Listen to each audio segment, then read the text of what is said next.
Jonathan Hale wasn't a soldier. He wasn't a cop, but he had saved more lives than most men who carried guns every day. For over 20 years, Hale had been the quiet voice in the middle of chaos, the negotiator, when police officers panicked, when SWAT teams shouted for clearance, when politicians demanded action, they called for him. He wasn't famous. He wasn't flashy. He didn't need to be. The men and women he faced never remembered his face. They remembered his voice. Calm. Measured. Patient. The kind of voice that could slip past rage and fear and land directly in the heart. His colleagues called him the Last Negotiator, because when Jonathan Hale failed, there was no plan B. It was 12 years ago, in a small-town bank. 3 armed men, 15 hostages. One of the men was barely 20 years old, shaking so hard the gun nearly slipped from his hand. Hale had walked through the front doors alone. He had sat down across from the boy. No vest, no weapon, just words. "You're not a killer," Hale had told him softly. The boy had wept. 20 minutes later, 15 hostages walked out alive. Stories like that spread in silence, passed from one police chief to another. And so, whenever things fell apart, Hale's phone rang that night. His phone buzzed on the nightstand. The clock glowed 2:07 a.m. "Hale," he answered, voice still thick with sleep. A man's voice replied. Smooth. Controlled. "Mr. Hale. We have 50 hostages. And we will only talk to you. No one else." Jonathan sat up straight. His pulse steadied out of habit. "Who am I speaking with?" "You'll know soon enough," the man said. "You have 1 hour. A car will arrive. If you're not in it, people start dying." The line went dead. Hale stared at the phone in his hand. 50 hostages. Demanding him by name. That was wrong. Most criminals didn't know negotiators even existed. Those who did never requested one by name. This wasn't random. This wasn't about money. This was about him. He whispered to himself, the mantra he'd repeated for decades: facts before feelings. Control the frame. Never let fear set the stage. Fact, there were hostages. Fact, they wanted him. Fact, refusing wasn't an option. Jonathan pulled on his jacket. Checked the inside pocket, pen and notepad always ready. His only weapons. Before leaving, he removed his wedding ring and slipped it into his pocket. It had been 3 years since his wife died, but the ritual never changed. He couldn't walk into danger with that weight on his finger. He caught his reflection in the mirror. Gray hair, tired eyes, lines carved by years of strain. "Maybe this is the last one," he muttered. A T245, headlights cut across his street. A black SUV rolled to a stop. No plates. Windows tinted. The driver wore a mask. He didn't speak. Just gestured. Jonathan climbed in. The city slid past. Streetlights washed over the driver's mask in flashes. Jonathan counted turns, memorized intersections. Every detail mattered. They didn't blindfold him. That meant either confidence, or that they didn't plan for him to survive. After nearly 40 minutes, the SUV stopped. An abandoned office tower loomed over them. 20 stories of broken windows and graffiti, black against the night sky. Jonathan stepped out. The air smelled of mold and rust. Inside the lobby, shadows moved. At least a dozen men, all masked, rifles in hand. Their movements were disciplined, too clean for common thugs, and in the center, 50 hostages. Huddled. Eyes wide. Silent. Jonathan straightened his shoulders. Negotiators never showed fear. One man stepped forward. Tall. Broad. His mask spotless, posture sharp. He moved like a commander, not a criminal. He extended a gloved hand. "Mr. Hale." Finally. Jonathan didn't shake it. His voice was calm, steady. "You asked for me. I'm here. Tell me what you want." The man tilted his head, the smile audible in his tone. "What I want," he said, "is you." Jonathan Hale stood in the lobby of the ruined tower, his eyes moving calmly across the scene. 50 hostages. Armed men everywhere. And one leader who smiled as though the outcome was already written. "I'm listening," Hale said. The leader chuckled. "Of course you are. That's what you do, isn't it? You listen, you talk, and sometimes people live." He leaned in closer. "But this time, you're the one who's going to learn how it feels to be negotiated with." The hostages trembled in silence. A little girl clutched a teddy bear so tight its seams were tearing. Hale caught her eyes for a moment, gave her the faintest nod. "A promise. I'm here. I'll get you out." Then he turned back to the man in charge. "You asked for me. So you must know how this works. I need proof of life. Let me speak with one of the hostages." The man tilted his head, amused. Still clinging to the handbook. "Fine." He snapped his fingers. A guard dragged forward a middle-aged woman. Her eyes were red, but she was alive. The leader gestured. "Speak." Jonathan's voice softened. "What's your name?"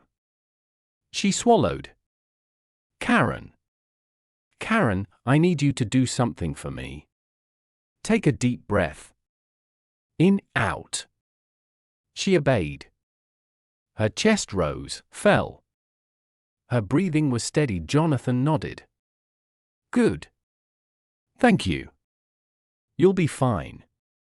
The woman's eyes watered, but some of the panic faded. The leader smirked. "Happy now?" Jonathan ignored the jab. "So what's the demand? Money? Transportation? Political statement? You brought me here for a reason. Say it." The man's tone sharpened. "What I want isn't money. It isn't politics. What I want is leverage. And you, Mr. Hale, are the key." Jonathan's mind raced. Leverage? Against who? He scanned the room. These weren't desperate criminals. Their weapons were clean. Their gear uniform. They moved with discipline. Military discipline. This wasn't a random heist. It was an operation. He adjusted his stance, voice calm. "You're prepared. That tells me you're professionals. Which means you know how this usually ends. You kill hostages, the government hunts you to the ends of the earth.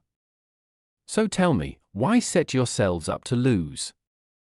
The leader stepped closer until Hale could see his eyes glinting through the mask. "We didn't set ourselves up to lose. We set you up to lose." For the first time in years, Jonathan felt his pulse skip. This wasn't a job, this was a trap. Nathan Hale Jode faced hundreds of criminals.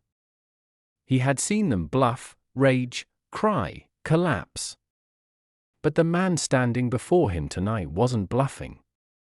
He was patient. Calculated. The leader leaned against a cracked marble pillar as if this were all theater. "You're wondering why now? Don't bother pretending you don't know." Hale kept his tone level. "Enlighten me." The man chuckled. "Still buying time. That's what you do, right? Stall, redirect, humanize. But you can't humanize me, Hale. Because I know you. I know what you've done. Or more accurately, what you failed to do." Jonathan's chest tightened. He didn't let it show. "You're talking in riddles.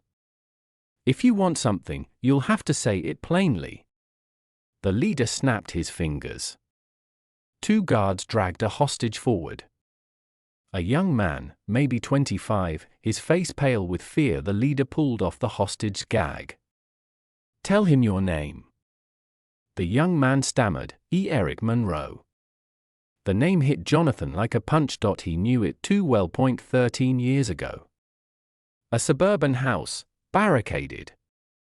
A father gone mad, his wife and son locked inside. Jonathan had been the negotiator. Hours of talking, pleading, coaxing. In the end, the man shot himself. The wife survived. But the son, Eric, had been taken away, traumatized, scarred for life. Jonathan had never forgotten the hollow look in that boy's eyes as paramedics carried him out, and now, here he was grown. Terrified. And once again a hostage. Jonathan's voice wavered despite himself. Eric. Listen to me. You're going to be fine. I'm here. But the leader cut him off with a laugh. Beautiful, isn't it? Full circle. You failed to save him once. Now we give you a second chance. But this time, the rules are ours. He leaned in, whispering so only Hale could hear. Imagine the headlines when the great Jonathan Hale, the last negotiator, fails again. 50 dead. Including the boy he already failed once before. Hale's mind raced. This wasn't coincidence. They had researched him. Dug into his past cases. Handpicked hostages that would break him. He forced himself to breathe slowly. So this is your strategy? To turn me into the hostage? The leader's eyes gleamed. Exactly. You think negotiations are about words. But they're about leverage. Tonight, we own all of it. He gestured at the trembling crowd. Every one of them has a story connected to you. Failures. Survivors. People you couldn't save, or didn't. We've collected them, Hale. Your past is your prison. Jonathan scanned the faces again and suddenly, he saw it. Recognition. A woman in the back. Her husband had died in a factory standoff where Hale had convinced the shooter to surrender too late. A teenager whose father had taken his own life mid-negotiation. Every hostage here was a ghost from Hale's history. They weren't random civilians, they were his failures, gathered in one place. His blood ran cold. The leader smiled as though reading his thoughts. We studied you. Every case, every transcript, every mistake. You've been walking free while the lives you couldn't save burned in silence. Tonight, we change that. He stepped back, arms wide. Negotiate with that, Hale. Negotiate with your own past staring you in the face. For the first time in decades, Jonathan Hale had no words and the house fell silent, as if the building itself waited to see whether the last negotiator could talk his way out of his own history. The silence stretched, heavy and suffocating. 50 pairs of eyes stared at Jonathan Hale, waiting for him to speak. The terrorists stood like statues, rifles gleaming under broken ceiling lights, and the leader? He smiled. The kind of smile that said, I own the board, and you're just a pawn. Jonathan inhaled slowly. In negotiations, silence was as deadly as bullets. If he didn't reclaim control now, he would never get it back. So he spoke. Calm. Steady. You've done your research. You know my cases, my past. You've built a stage with me at the center. The leader tilted his head. Correct. But there's something you've forgotten, Jonathan continued, his voice gaining steel. Theater isn't about the actors. It's about the audience. And your audience, he gestured at the hostages, is terrified. Terrified people make mistakes. They panic. They break formation. And when they do, even the best planned performance collapses. The leader's smile faltered just slightly. Not much, but enough for Hale to see it. Jonathan pressed. You want to break me? Fine. But every second we waste here, your men grow nervous. They've rehearsed orders, not chaos. They're disciplined, but discipline cracks under fear. You think you're in control, but I've spent 20 years dismantling control piece by piece. The leader stepped closer, lowering his voice. Bold. But empty. You think words will unravel us? We aren't petty bank robbers, Hale. We are soldiers. And soldiers don't break. Jonathan leaned in just as close, whispering, everyone breaks. The only question is who breaks first. The leader's eyes narrowed. He motioned, and one of his guards yanked a hostage to their feet, the young man, Eric Monroe. The boy from Hale's past. Let's test your theory, the leader said. He pressed a gun to Eric's temple. Convince me not to pull this trigger. The room froze. Hostages whimpered, guards stiffened. Jonathan's pulse quickened, but his voice remained calm. You kill him, Jonathan said evenly, and you lose your ace. He's not leverage anymore. He's evidence. And evidence is messy. The second you pull that trigger, your perfect theater turns into a crime scene. And crime scenes leave trails. The leader's finger twitched on the trigger. Hale pressed harder. You chose me for a reason. You want an audience. You want me to dance. But if you kill Eric now, you end the game early. And ending early? That tells me you're afraid you can't win. The leader's jaw tightened. The gun stayed pressed, but the trigger didn't pull. Jonathan's eyes locked with Eric's. You're going to be fine. Keep breathing. Eric trembled, but obeyed. Inhale. Exhale. His chest rose and fell. The room's tension shifted, if only slightly. Jonathan turned back to the leader. Your move. For the first time, the leader looked unsettled. Just a flicker. But Hale saw it. The man lowered the gun slowly. Then he laughed. Cold, sharp. Impressive. You almost sound like you still believe you're in control. Jonathan allowed himself the faintest smile. Control isn't belief. It's practice. And I've practiced longer than you've been alive. The leader's laughter echoed through the ruined tower. But beneath it, Jonathan could hear what mattered most, doubt. He had planted the first crack, and in negotiations, cracks always spread. The tower had gone eerily quiet after the laughter faded. The hostages huddled tighter, the guards stiffened into statues. Hale stood motionless, watching the leader pace slowly across the cracked lobby floor. You're good, the leader finally said. You read tension, twist it, make it your ally. That's why they call you the Last Negotiator. He turned suddenly, voice sharp. But what they don't know is the truth. You're not a savior. You're a fraud. Hale didn't blink. If I were a fraud, you wouldn't have brought me here. You need me. That's the truth. The leader smirked. Not for long. Because I've got something you've kept buried for 15 years. Something even your colleagues don't know. A projector flickered on against the mold-stained wall. Static buzzed, then an image appeared, an old case file photo. Jonathan Hale froze. It was her face, Emily Carter. The name alone was enough to send a chill down his spine. She had been a hostage in a downtown standoff 15 years ago. Jonathan had negotiated for 6 hours. In the end, the shooter agreed to surrender, on one condition. That condition was Emily. He wanted her to walk him out. Jonathan had agreed, thinking it was safe. It wasn't. On the street, the shooter had turned, gun hidden, and fired. Emily was killed instantly. The shooter was gunned down seconds later. It was Hale's decision, his failure, his burden. The hostages gasped as the leader's voice filled the silence. The world never knew the truth. They thought the shooter snapped. But you, Hale, you made the choice that killed her.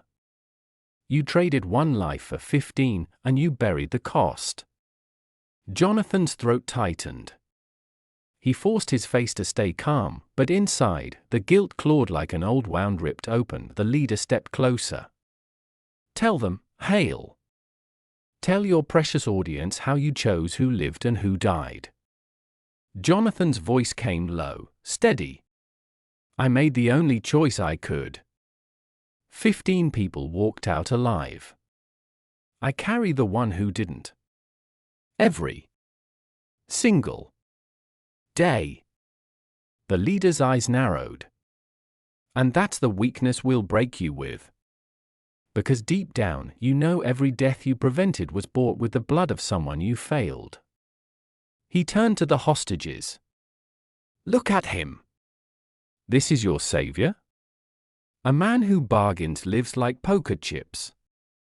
Fear rippled through the crowd. Some hostages stared at Hale not with hope, but suspicion. Doubt. Jonathan felt it. The tide turning against him. The leader had planted poison, and it was spreading. He closed his eyes for a moment. His wife's voice echoed in memory. "You can't save them all, Jonathan. But you can try. Always try." When he opened his eyes, his voice was iron. "You think exposing my past breaks me? You're wrong. It's what makes me dangerous. Because I know the cost of failure. And I'll bleed myself dry before I pay it again." He turned, addressing the hostages directly. "Yes. I made mistakes. I've lost people. And I'll lose more before I die. But not tonight. Not here. Not you." The room held its breath for the first time. The leader's expression faltered. He had expected denial, shame, collapse. Instead, he got defiance. Jonathan stepped closer, his voice low but carrying weight. "You wanted to use my ghosts against me. But you forgot the one truth every negotiator lives by: pain sharpens. It doesn't break. And tonight, mine is sharper than your guns." The hostages' eyes shifted. Fear gave way to something else. A spark of hope, and the leader knew he was losing them. The lobby of the abandoned tower felt like a coffin waiting to be sealed. The leader paced, fury hidden under his mask, while the hostages clung to each other in terrified silence. Hale stood in the center, battered by ghosts, his past dragged into the open like a weapon, but instead of breaking, he straightened. His voice cut through the tension like a blade. "You've shown them my failures. Fine. Now let me show you yours." The leader stopped pacing. "Careful, Hale." "No," Jonathan said firmly. "You want this to be theater? Then let's finish the performance." Jonathan turned his eyes to the hostages. "Every one of you was chosen to remind me of my ghosts. But look at yourselves. You're still here. You survived. That means I didn't fail, not completely. Because you lived long enough to be standing in this room. And tonight, you'll live long enough to walk out." A murmur rippled through the hostages. "Hope," the leader barked. "Silence." His guards raised their weapons. Jonathan didn't flinch. "You think you control them because you have guns. But I've spent my life in rooms like this. And let me tell you something you forgot: fear fades. It always does. And once it fades, your guns mean nothing." He locked eyes with the guards. "How long have you been here? 2 days? 3? No sleep. No breaks. You think discipline will carry you forever? It won't. You're already twitching. Already doubting. You know this won't end clean." One guard shifted uneasily. Another glanced at the door. The cracks were spreading. Jonathan took a step closer to the leader. "You wanted leverage? Here it is. Your men are tired, your plan is unraveling, and you've put yourself in a corner. There's only one ending here, and it won't be yours to write. The leader hissed, "You're bluffing." Jonathan leaned in. "Am I? Look at them. Look at their hands. See the sweat? The tremors? That's not loyalty. That's survival instinct. And survival always wins over orders." The leader whipped around, scanning his men. Some avoided his gaze. One lowered his weapon slightly. The room was tilting. Jonathan pressed harder. He turned suddenly to the hostages. His voice boomed with command. "Now! Get down!" Instinct took over. The hostages dropped flat, chaos erupting. Several guards jolted, uncertain. A few fired warning shots into the ceiling. The deafening crack sent plaster raining down. Jonathan seized the moment. He lunged at the nearest guard, slamming the man's rifle aside. The weapon clattered across the floor. Hale grabbed the notepad from his jacket pocket and hurled it across the room, drawing eyes. Buying seconds, the leader shouted, "Hold formation." But his voice cracked. One guard panicked and bolted for the exit. Another swung his rifle but froze when a hostage clung to his leg, sobbing. The discipline shattered like glass. Jonathan shouted, "They're breaking. Don't give them time to recover." The hostages surged, not with violence, but with sheer desperation. They scattered, crawled, shoved against guards. The careful stage the terrorists had built dissolved into raw chaos. The leader roared, raising his pistol, but Jonathan was faster. He lunged, grappling the man's arm, forcing the barrel skyward. The gunshot exploded into the ceiling. They struggled, muscles straining. The leader snarled, "This doesn't end with you winning." Jonathan's voice was a growl. "It doesn't end with me losing, either." With a surge of strength, he slammed the leader against the marble pillar. The pistol skittered across the floor, vanishing into the stampede. The leader gasped, pinned, his mask slipping to reveal cold gray eyes. Jonathan leaned close, his breath steady despite the chaos around them. "You built this whole show around me. Around my past. But you forgot the simplest rule of negotiation." The leader wheezed, "And what's that?" Jonathan's voice was calm, final. "The one who talks last, wins." The leader's eyes widened. Before he could speak again, one of his own exhausted guards dropped his weapon and fled. Others followed, peeling away like dominoes. Without formation, without faith, the group disintegrated. The hostages surged toward the exit, guided by Jonathan's steady hand. Sirens wailed outside. Police floodlights cut through the broken windows as SWAT teams stormed the building. The remaining terrorists surrendered, weapons clattering to the floor. Jonathan stood in the wreckage, chest heaving, eyes scanning the hostages as they were led out one by one. Alive. Breathing. Safe. Eric Monroe passed him, trembling but alive. Their eyes met. Jonathan gave him a nod. This time, he had kept his promise. The leader was dragged past in chains, his mask gone, face twisted with rage. He spat, "This isn't over, Hale." Jonathan's reply was quiet, almost weary. "It is tonight." Hours later, Jonathan sat alone on the back of an ambulance, his jacket torn, his hands shaking. He stared at the sunrise bleeding across the horizon. For years, he had wondered if his time was over.